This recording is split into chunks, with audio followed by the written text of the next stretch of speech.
Hello everyone, this is Shankar Shubhra Rai Karmakar and welcome to my channel that is Reverberation Guidelines. So সমবৃত্তীয় গতির এই particular পার্টে আমরা কিছু toughest topic নিয়ে আলোচনা করব। বেসিক্যালি এগুলো ডিরেক্টলি এইচএস সিলেবাসে ইনক্লুডেড নয়, কিন্তু তবুও আমাদের জানতে হবে, স্কুল লেভেলে পরীক্ষাগুলোতে এগুলো দিয়ে দেয়।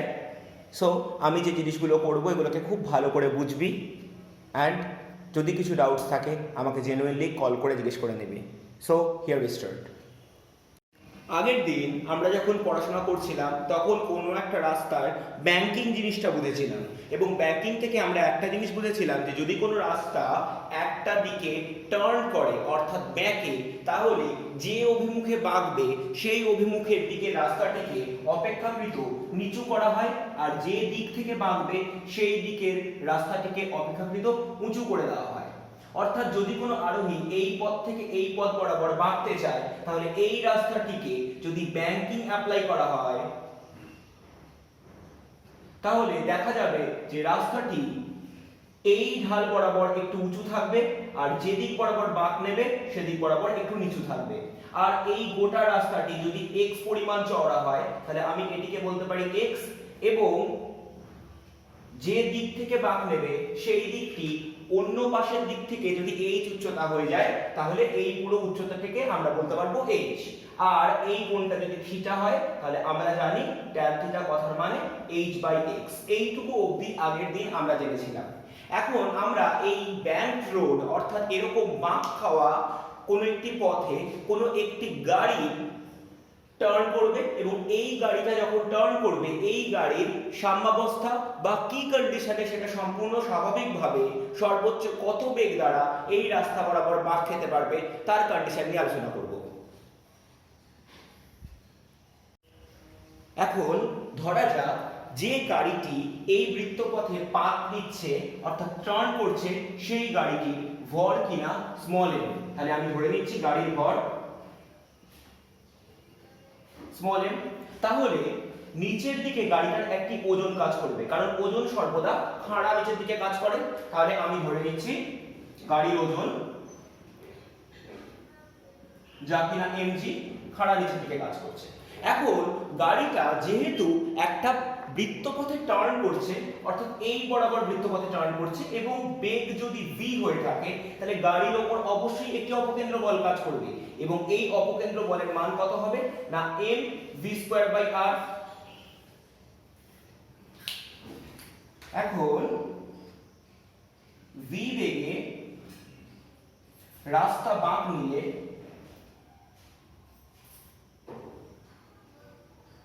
গাড়ির ওপর অপকেন্দ্র বল mv²/r, যা বস্তুটিকে কি করবে বাইরের দিকে ঠেলে বের করে দেওয়ার চেষ্টা করবে। ক্লিয়ার? এখন আমি এই গোটা সংস্থার সাম্যাবস্থা নিয়ে একটু আলোচনা করব। দেখা যাচ্ছে যে যখন বস্তুটি এই রকম ভাবে একটা নততলের উপর আছে, যেহেতু রাস্তা ব্যাংকিং করে দেওয়ার ফলে রাস্তাটা বাস্তব ক্ষেত্রে একটা ব্যাংকিং এর মতোই কাজ করছে, নততলের মতো কাজ করছে, তাহলে আমি যদি এই ওজনের উপাংশ দুটো ভাঙি তাহলে এই অ্যাঙ্গেলটা থিটা মানে এই কোণটা থিটা হবে। আমরা এর আগে বহুবার এটা প্রমাণ করেছি। তাহলে এই দিকে উপাংশ কাজ করবে mg cos থিটা, আর এই দিকে উপাংশ কাজ করবে mg sin থিটা। ক্লিয়ার? এখন এই mg cos থিটা যেদিকে কাজ করবে তার উল্টো দিকে একটি লম্ব প্রতিক্রিয়া ধরতেই পারি, অর্থাৎ লম্ব প্রতিক্রিয়া যদি n হয় তাহলে আমি বস্তুর ওজনের জন্য লম্ব প্রতিক্রিয়া পাবো n = mg cos থিটা। অর্থাৎ ওজনের উপাংশ বিয়োজন করলে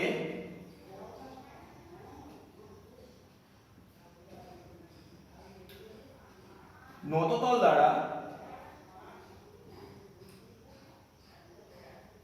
লম্ব উপাংশ mg cos থিটা লম্ব প্রতিক্রিয়া দেয়। তাহলে আমরা বলতেই পারি যে n হবে mg cos থিটা। তাহলে একটা পার্ট আমরা এখান থেকে পারলাম। এবার আমরা এই যে অপকেন্দ্রিক বল আছে এই অপকেন্দ্রিক বলের দুটো উপাংশকে বিয়োজন করব। এই অপকেন্দ্রিক বলকে আমরা যদি এই উপাংশ বরাবর আর এই উপাংশ বরাবর ভেঙে নিই। তাহলে আমাদের কাছে একটা জিনিস খুব ভালোভাবে স্পষ্ট করতে হবে, এই কোণটা যদি থিটা হয় তাহলে এই কোণটাও কিন্তু থিটা হবে, কারণ এর সাথে এটা সমান্তরাল আর এটা ছেদক বা ভেদক, যে কারণে এই কোণটা আর এই কোণটা অনুরূপ কোণ হবে। ক্লিয়ার আমার কথা? তাহলে এই দিক বরাবর কত কাজ করবে? অপকেন্দ্র বলের cos থিটা উপাংশ, আর নিচের দিকে কে কাজ করবে? অপকেন্দ্র বলের sin থিটা উপাংশ, কারণ আমরা জানি যে দিকে থিটা থাকে সেই দিককার উপাংশটা অবশ্যই cos থিটা উপাংশ। তাহলে এখন অপকেন্দ্র বলে উপাংশ বিয়োজন করলে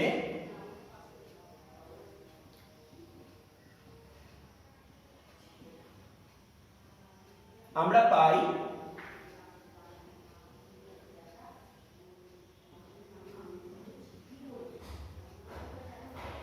FC cos থিটা, যা নততল দ্বারা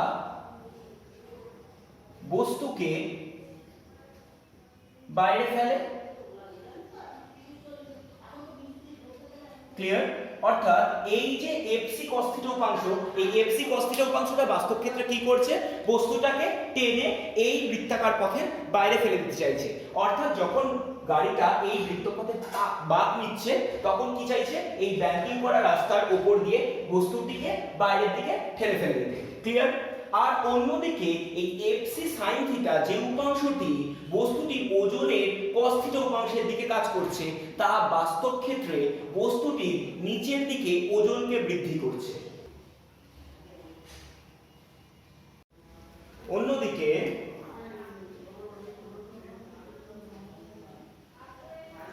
FC sin থিটা উপাংশ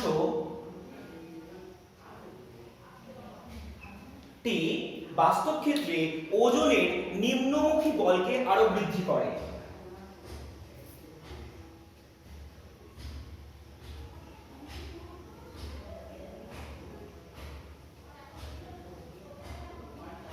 তাহলে আমরা যেটা আলটিমেটলি বলতে পারি, তাহলে ওজনের নিম্নমুখী বল কত?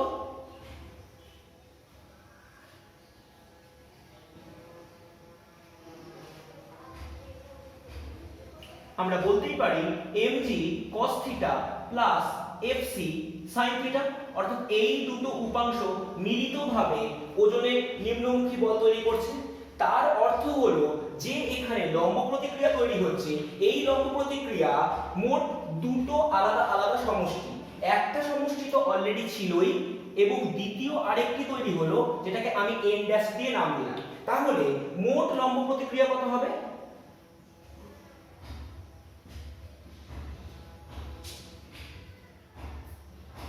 n প্লাস n ড্যাশ, যা কিনা mg cos theta plus fc sin theta. অর্থাৎ n টা তৈরি হয়েছিল mg cos থিটার জন্য, আর n ড্যাশ তৈরি হলো বাস্তব ক্ষেত্রে এই fc sin থিটার জন্য। অর্থাৎ এই দুটো উপাংশ বাস্তব ক্ষেত্রে লম্ব প্রতিক্রিয়ার মানকে বৃদ্ধি করছে। এবার যদি আমরা সাম্যাবস্থাটা বিচার করতে চাই, অর্থাৎ আমরা যদি এবার ভাবতে চাই যে গাড়িটা কিভাবে পড়বে না, তাহলে সবার ফার্স্টে বুঝতে হবে যে এই উপাংশটি গোটা গাড়িকে উপরের দিকে টেনে ফেলে দিচ্ছে, আর একে আটকাচ্ছে এই mg sin থিটা।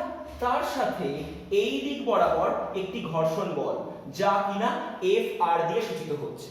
অর্থাৎ এই বাঁক খাওয়া পথে যখন গাড়ি বাঁক নিতে চাইছে, তখন FC cos থিটা গাড়িটাকে বাইরের দিকে ফেলে দিতে চাইলেও এই mg sin থিটা প্লাস ঘর্ষণ বল পুরো সংস্থাকে আটকানোর চেষ্টা করছে। এখন যদি আমরা ঘর্ষণ বল বের করতে চাই, তাহলে আমরা খুব ভালোভাবে বলতে পারবো যে এই Fr কথার মানে কত? Fr কথার মানে মিউ ইনটু লম্ব প্রতিক্রিয়া, আর লম্ব প্রতিক্রিয়া মানে আমার এখানে কত? n plus n dash. অর্থাৎ আমার এখান থেকে মোট ঘর্ষণ বলের মান যেটা বেরোবে সেটা হচ্ছে n প্লাস n ড্যাশ এর ভ্যালুটাকে ইমপ্লিমেন্ট করতে হবে। সো দেখ কি হয়। সুতরাং আমরা বলতেই পারি যে সাম্যাবস্থায় যেটা ঘর্ষণ বল প্লাস নিম্নমুখী বল, এই দুটো বলের সমষ্টি অবশ্যই greater than or equal to F C cos theta, অর্থাৎ যে বলটি অপকেন্দ্র বলের উপাংশ এবং যা বস্তুটিকে ধরে পুরোপুরি বাইরের দিকে ফেলে দিতে চাইছে, এবং যদি গাড়িটা না পড়ে তাহলেই গাড়িটি সাম্যাবস্থায় থাকবে। অর্থাৎ আমরা যদি এফআর এর ভ্যালু বসাই, তাহলে এফআর মানে হচ্ছে mu into N plus N dash আর এমজি সাইন থিটা যা আছে পড়ে থাক, that must be greater than equal to F C cos theta. এখন যদি আমি এই ভ্যালুগুলোকে বসাই, মিউ মানে মিউ, এন কথার মানে কত, এন কথার মানে MG cos theta, N dash কথার মানে কত, এন ড্যাশ কথার মানে এফসি sin থিটা, আর এখানে পড়ে থাকছে MG sin theta, that is greater than equal to FC cos theta. Clear? এখন আমি কি করছি, আমি বেসিক্যালি এফসি কম্পোনেন্টস গুলোকে একদিকে টেনে নিয়ে চলে যাওয়ার চেষ্টা করছি। তাহলে দেখ কিরকম লাগবে। সো ইন দিস পার্ট এটা কত পড়ে থাকবে, mu MG cos theta plus mu FC sin theta, just multiply করে দিলাম, এখানে পড়ে থাকছে mg sin থিটা আর এখানে পড়ে থাকছে fc cos থিটা। এখন আমি এই পুরো ডেটাটাকে এইদিকে নিয়ে যাব আর fc টাকে কমন নিয়ে নেব, তাহলে এখানে আমার কাছে কত পড়ে থাকবে, mu mg cos theta plus mg sin theta, this will look like fc cos theta minus mu fc sin theta. তাহলে আমার এই গোটা পার্ট থেকে কমন যাচ্ছে mg, তাহলে সবার ফার্স্টে আমি কমন নিয়ে নিচ্ছি mg কে, তাহলে mg কে কমন নিয়ে নিলে উইদিন ব্র্যাকেট পড়ে থাকছে mu cos of theta plus sin theta. Clear? That must be greater than equal two, এই পুরো ডেটা থেকে আমি যদি fc কে কমন নিয়ে নিই তাহলে কত পড়ে থাকবে, so this will B fc within bracket cos theta minus mu sin theta. Clear? এবার আমি কি করব, আমি এই গোটা ইকুয়েশনে fc এর ভ্যালু বসিয়ে দেব, আর fc মানে কত, mv²/r। যদি আমি এই পুরো ভ্যালুটাকে এখানে ইমপ্লিমেন্ট করি তাহলে দেখতে কি রকম লাগবে, দেখ এখানে পড়ে থাকছে mg, এখানে পড়ে থাকছে mu cos of theta plus sin theta, this will look like mv²/r within bracket cos theta minus mu sin theta. Clear? তাহলে mm দুপাশ থেকে ক্যান্সেল আউট হয়ে গেল। তাহলে যদি আমি এখান থেকে v² এর ভ্যালু বের করি, so v² will look like gr within bracket mu cos theta plus sin theta divided by cos theta minus mu sin theta. Clear?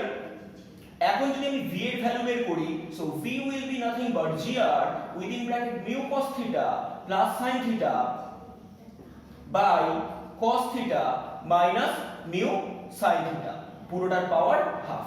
So this is the actual maximum value of the velocity যে বেগে কোনো একটি গাড়ি bank রোডে পাক খেতে পারবে এবং কোনো রকম দুর্ঘটনার মুখে পড়বে না। ক্লিয়ার? এখন কিছু কিছু পরীক্ষার ক্ষেত্রে আমাদের কাছে ডিরেক্টলি এই ভ্যালুটা না দিয়ে এটাকে আরেকটু সিনক্রোনাইজড অর্ডারে দেয়। বেসিক্যালি এই পুরো ডেটাটাকে আমরা আরেকটু কন্টিনিউ করব, কিভাবে না, লব আর হরকে জাস্ট আমরা cos থিটা দিয়ে ডিভাইড করে দেব, তাহলেই আমার কাছে গোটা জিনিসটা ক্ল্যারিফাইড হয়ে যাবে। তাহলে দেখতে কিরকম হবে দেখ, so v was gr within bracket mu cos theta plus sin theta divided by cos theta minus mu sin theta, এই পুরোটার পাওয়ার ছিল হাফ। এখন আমি কি বললাম, লব আর হরকে আমি জাস্ট cos থিটা দিয়ে ডিভাইড করে দেব, তাহলে দেখতে কিরকম হবে, v will be nothing but gr within bracket mu cos theta plus sin theta divided by cos theta divided cos theta minus mu sin theta divided cos theta again।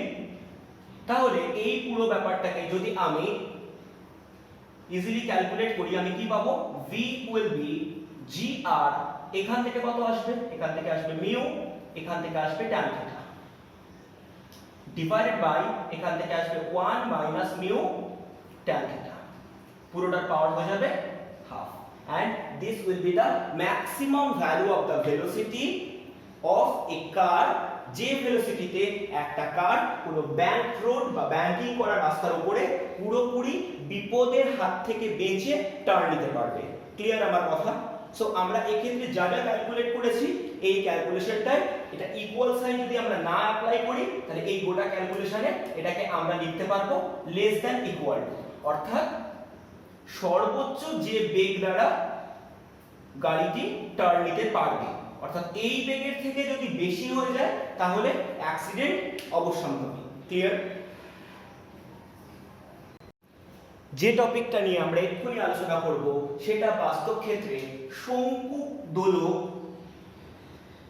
বা conical pendulum নামে পরিচিত। বাস্তব পক্ষে এটা কি কাজ করে দেয়?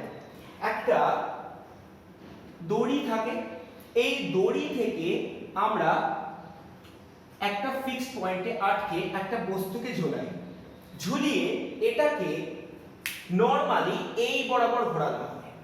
তাহলে দেখ, যদি এই বরাবর কোনো জিনিস ঘোরে তার মানে এই বরাবর ঘুরছে, তাহলে দড়ি সহ বস্তুটা এই বরাবর একটা পথে ঘুরছে, তাহলে এই পুরো স্ট্রাকচারটা একটা শঙ্কুর মতো দেখতে হচ্ছে।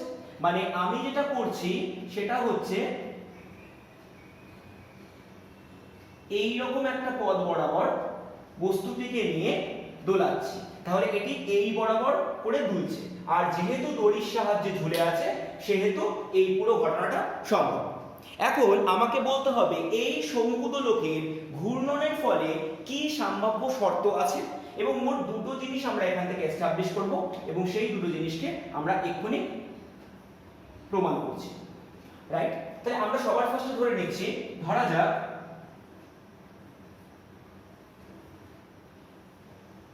শঙ্কু দোলকের কার্যকরী দৈর্ঘ্য L। এখন এই কার্যকরী দৈর্ঘ্য কি বা কিভাবে মেজার করে এটা আমরা সরল দোলগতি বা এসআই হিসেবে পড়ব। এখন আমরা সেই ব্যাপারটা নিয়ে খুব একটা বেশি কনসিডার করতে চাইছি না, মোটামুটি ভাবে একটা নরমাল কনসেপ্টকে নিয়ে আমরা এখন আলোচনা করব। তাহলে কার্যকরী দৈর্ঘ্য যদি L হয়ে গিয়ে থাকে আর আমি যদি ধরে নেই যে দোলকটির পিণ্ডের ভর স্মল a, পিণ্ড বলতে বোঝায় এই যে দোলক, যে কোনো একটা দোলক বলতে তার শেষে কি বোঝানো হয়? একটা ভারী কোনো জিনিস বোঝানো হয়, এবং সেই ভারী বসানো বস্তুটি বাস্তবপক্ষে ঘোরে, যাকে আমরা ইংরেজিতে বব বলি, বাংলায় বলি পিণ্ড। তাহলে এই গোলকের পিণ্ডের ভর কত না m। তাহলে এই পিণ্ডের একটা ওজন আছে অবশ্যই, যা কিনা mg এর সাথে সমান। তাহলে mg সব সময় নিচের দিকে কাজ করছে। এখন mg যদি নিচের দিকে কাজ করে, দোলকটির এই পিণ্ডটি যখন যে বৃত্তপথের ব্যাসার্ধে ঘুরছে সেই বৃত্তপথের ব্যাসার্ধকে আমি r ধরতেই পারি। এখন শঙ্কু দোলকের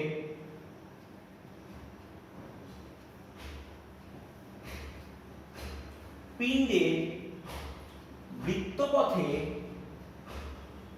ঘোরা ব্যাসার্ধের মান ধরি small r।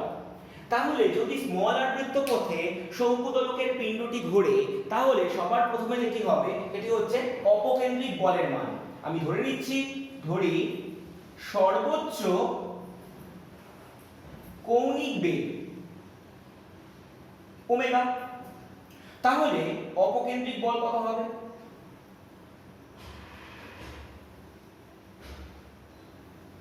m omega square r। Clear? কারণ এই অপকেন্দ্রিক বল সবসময় বাইরের দিকে কাজ করছে এবং যেটা m ওমেগা স্কয়ার r। যেহেতু বৃত্তপথে ঘুরছে আমরা কৌণিক বেগ কনসিডার করছি, তাই আমরা m v square by r না লিখে m ওমেগা স্কয়ার r লিখছি, কারণ আমরা অলরেডি জানি যে v equal to omega r। Clear? এখন যখনই কোনো একটি দোলক বৃত্তপথে ঘুরছে তখন এই বৃত্তপথে ঘোরার জন্য দড়িতে অবশ্যই একটি টান কাজ করবে, নয়তো বস্তুটি ঘুরতে পারবে না।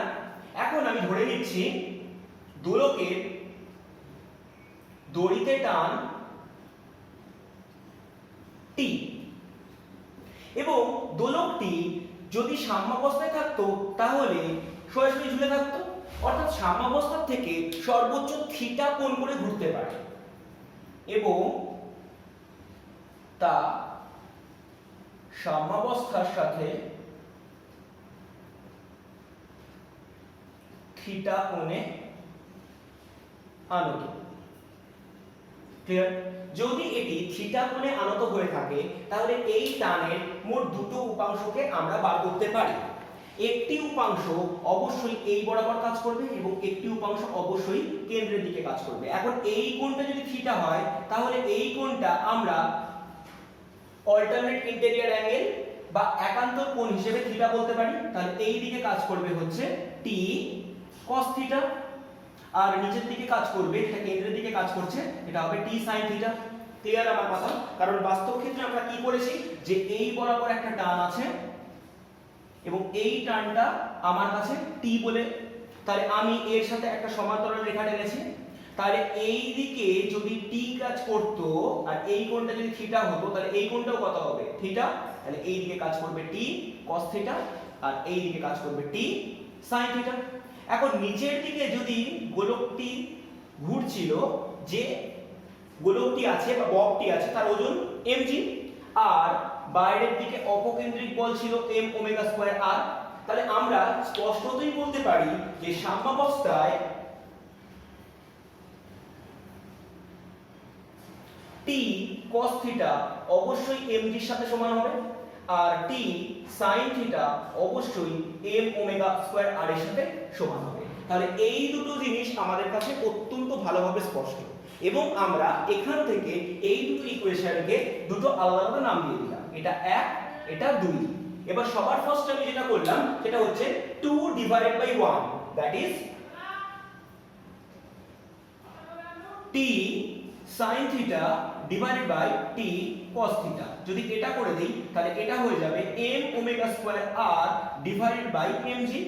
ক্লিয়ার আমার কথা? তাহলে এখান থেকে mm ক্যান্সেল আউট হয়ে যাবে, t ক্যান্সেল আউট হয়ে যাবে, তাহলে sin theta by cos theta মানে আমরা অবশ্যই জানি tan থিটা, মানে আমাদের সময় অন্তত তাই ছিল। আর এখান থেকে থাকবে omega square r divided by g। তাহলে এখান থেকে ওমেগা স্কয়ার মানে কত থাকবে? g tan of theta divided by r, তাহলে ওমেগা ইকুয়াল টু কত হবে? Root of g tan theta divided by r। এইটি হচ্ছে কোন একটি শঙ্কু দোলকের ক্ষেত্রে সর্বোচ্চ কৌণিক বেগ যখন সেটি থিটা কোণ করে সাম্যাবস্থার সাথে ঘুরবে। ক্লিয়ার? আর আমরা বলেছিলাম এর থেকে কাউন্টার আরো একটা পার্ট প্রুফ করব, এখন আমরা সেই কাউন্টার পার্টটাতে যাচ্ছি। এখন আমরা যেটি বের করব সেটি হচ্ছে শঙ্কু দোলকের দড়িতে মোট টান। এখন দড়িতে মোট টান মানে আমাকে টি বের করতে হবে, কিন্তু আমার কাছে দুটো ইকুয়েশন আছে, একটা ইকুয়েশন 1 আর একটা ইকুয়েশন 2। আমি ইকুয়েশন 1 আর ইকুয়েশন 2 কে বর্গ করে অ্যাড করে দেব। তার মানে আমার কাছে এখানে থাকবে t sin theta whole square plus t cos theta পুরোটার হোল স্কয়ার, আর এদিকে পড়ে থাকবে this will be nothing but m omega square r তার হোল স্কয়ার প্লাস mg তার হোল স্কয়ার। তাহলে এখান থেকে আমি পেয়ে যাব t square sin square theta plus t square cos square theta, আর এখানে পড়ে থাকবে m square omega to the power 4 r square plus m square g square. তাহলে আমরা এখান থেকে যদি t স্কয়ারটাকে কমন নিয়ে নেই তাহলে উইদিন ব্র্যাকেট পড়ে থাকবে sin square theta plus cos square theta, আর এখান থেকে যদি আমি m স্কয়ারকে কমন নিয়ে নেই তাহলে উইদিন ব্র্যাকেট পড়ে থাকবে omega to the power 4 r square plus g square. তাহলে sin square theta plus cos square theta মানে আমরা জানি 1। এখন যদি এই ভ্যালুটাকে 1 বসিয়ে দিই তাহলে আমরা এখান থেকে t স্কয়ার ইকুয়াল টু পাবো m square within bracket omega to the power 4 r square plus g square. এখন যদি t কে আমি আন্ডার রুট করে দিই তাহলে m টা স্কয়ার রুট থেকে বেরিয়ে আসবে, আন্ডার রুটে থাকবে না, আর উইদিন ব্র্যাকেট পড়ে থাকবে omega to the power 4 r square plus g square, যেটা কিনা আন্ডার রুট। তাহলে এই গেল কোন একটি শঙ্কু দোলক যা কিনা সাম্যাবস্থা থেকে থিটা কোণে ঘুরছে, সেই রকম অবস্থায় ওমেগা কৌণিক বেগে ঘুরলে তার দড়িতে মোট কত টান কাজ করবে। সো এই দুটো পার্ট আমাদের জন্য একটু হলেও কমপ্লিকেটেড ছিল। আজকে আমি অ্যাসাইনমেন্ট পেপার আপলোড করে দেবো, দেখ তারপরে কথাটাকে সলিউশন করতে পারিস। Clear? So end of this video. Next day onwards আমরা কমপ্লিটলি গ্র্যাভিটেশন অর্থাৎ মহাকর্ষ নিয়ে কাজকর্ম করব। ততদিন অবধি এই গোটা সমবৃত্তীয় গতি কপি আউট করে নে, যা যা প্রবলেম আমাকে কল করে জিজ্ঞেস করে নিস। Stay home, stay safe.